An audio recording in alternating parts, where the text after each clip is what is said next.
All right, everyone. Merry Christmas once again, and welcome back to the show. And like I said earlier, the first guest is Chris Omojedi. Like I said, I've mentioned him and given him in an elaborate description. Merry Christmas, sir. Welcome Merry to the Christmas. show. You look good already. Thank you so much. You also look good. You ready for the season, I can Yes, see. so where are you turning up? That's the first question. Where are you going to today is Christmas. Where are you going to be, visiting? Family. Okay.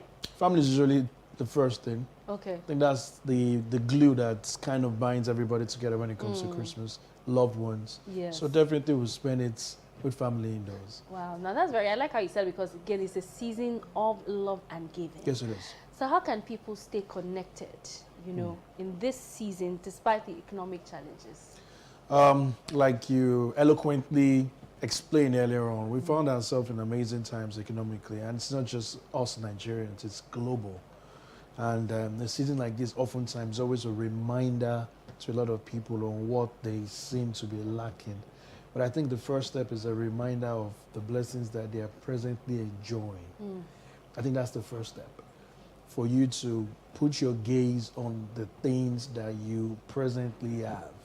There is a human tendency where we are constantly keeping our attention on things that we do not have, rather than appreciating that are already in our palm. So for me, I think the first step is a mental paradigm shift of being able to better appreciate that I have these blessings. The next step that I would say is really gratitude. It's amazing how we tend to downplay a lot when it comes to gratitude, but gratitude opens a lot more doors, a lot more opportunities, a lot more blessings, in my personal opinion as well. So when you find yourself in a challenging time, I think it's a perfect time for you to stay grateful. Now, I know that gratitude is very important, but what does the message of, Christmas, what can we draw from the message of Christ this season? I think it's just all love and sacrifice.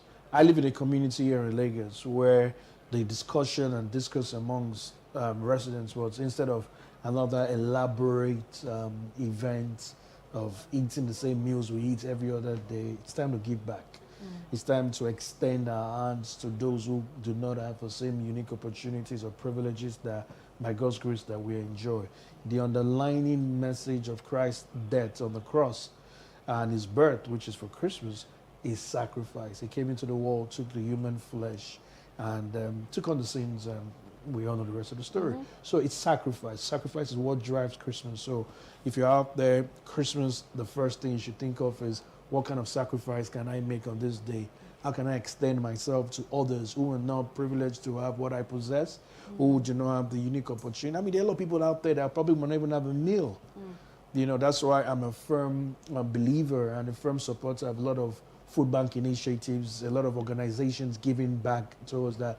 It's time for us to leave our eye up mountains and come back down and extend ourselves to others. But still speaking about the message of what Christ represents and the season, for those who don't really understand, or really, because it's not everyone who may understand the Christian faith of Christmas, how do you relate it to them to still transfer this message to maybe people who don't even understand the concept? Perfectly fine. For those who clearly do not understand, or those who believe they understand and probably don't understand the entire picture, the whole essence of the story of Christmas was Jesus Christ coming into earth in human flesh. This is part of the triumph, part of the Godhead, the Trinity, and taking the mold of human flesh to be able to salvage humanity and mankind. And in so doing, living the lofty heights, all the glory. The Bible talks about all the glory that he had to leave behind so that he could walk on the earth, feel what you and I feel. And going through that birth, coming through the Virgin Mary, and, having to live his entire ministry and give unto man what was disconnected at the Garden of Eden with Adam and Eve. So the birth of Christ is a reconnection between God and humanity. And that would eventually climax in Easter, which we all know was the death and resurrection of Christ. Wow, that's so awesome. But I think that gives a clearer picture of what Christmas represents. Yeah. Now, you've worked with individuals and organizations on Yes. leadership and resilience. What advice would you give to families struggling to make Christmas meaningful? Out there, I know it's a tough one. A lot of people clearly may not even have an idea of when the next meal is going to come from. But I'm a firm believer in a little word called faith. You know, I'm a firm believer in ensuring that everything that I do, I try to do good to pass it on and remind that person to pass it on. So my first to those who are privileged to have is for them to understand that this is a season to pass on some joy. You might not get anything back in return to pass on some joy. And for those who are in a season where it doesn't make sense, I want them to understand that what they may consider to be the tomb might actually be the womb. Wow. A lot of people, when they find themselves in dark seasons, it's almost like a conclusion point. They feel that this is the end. But even the story that we're celebrating on Christmas would climax in a tomb that became the womb of salvation for you and I and everyone who believes. So I want them to understand that you may not have a meal on your table. You might not have, not idea why you're going to pay the next bill. The first thing, draw strength from the loved ones you have around you. Connect and understand that the underlying thing is not the meals that you have on Christmas Day. You're going to have them every other day of the year. It's for you to connect with those who encourage you, but most importantly, never to give up. The tomb might actually just be the womb. So I want to divert a bit to the workspace and individuals and corporates, how they can sort of navigate. It's been a really tough year. Yes, it has been. So with your outlook with what you do when it comes to empowering people, trainings, and just having these positive conversations, what should be the sum of, so far based on your own thoughts of 2024, how would you rate it? We found ourselves in extremely challenging times globally. Like you rightfully put that, I'm privileged to speak to tons of business leaders all through the year from January to December. And there's the recurrent conversation concerning it's been a tough year. We need to scale down on this. I think for every business, the first thing is to get back to the basics. They all need to get back to the basics and ask themselves the why that drives the organization. You see, the why is that silent force that you can't, it's not tangible, but what keeps you going through very tough time. Then secondly, getting back to the basics is understanding their business fundamentals. It's quite tempting when you are in a season of abundance to forget the fundamentals. So it is important that business owners go back and ask themselves, what are the fundamentals? What do I need and what don't I need? The world is evolving. I spoke to an organization a few weeks ago in a training, and I let them understand that if you look at artificial intelligence, you realize that almost nobody is immune from it. So it's time to pick up the critical skills that are in line with globally. It's time to stop playing small. We can no longer just keep it simple and expect to get the great rewards. Now we have people who have become amazing. You and I spoke off air, content creators. You know, we have organizations, people are beginning. It's time to literally, we say this all the time, think out of the box. But now, it really is time to think out of the box.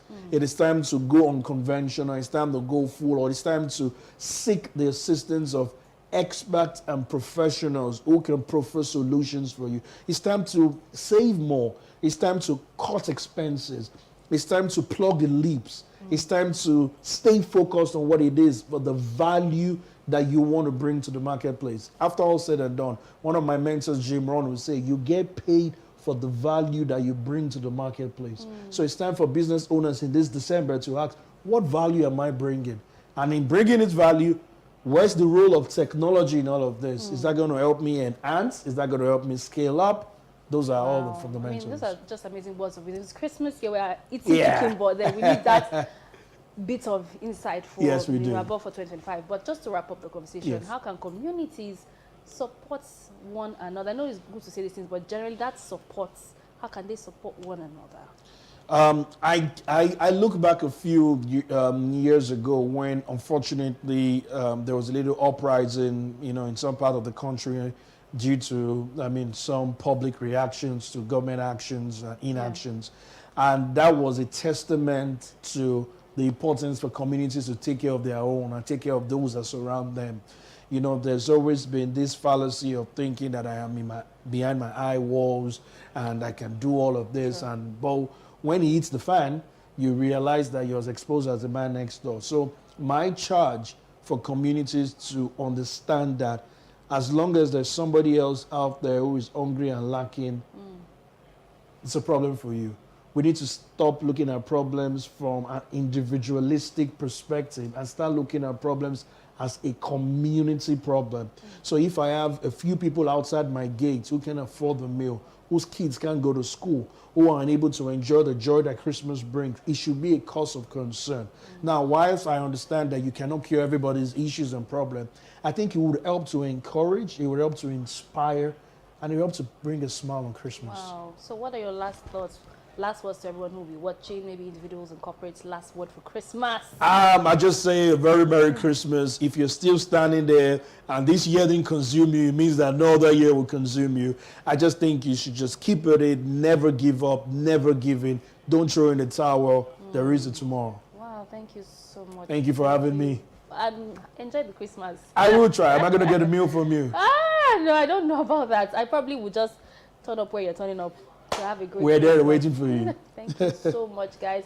I hope you're really inspired by that first part of, because we need to just, start on that note and then just raise it up a bit more. But we'll take a break. When we come back, more goodies on the show.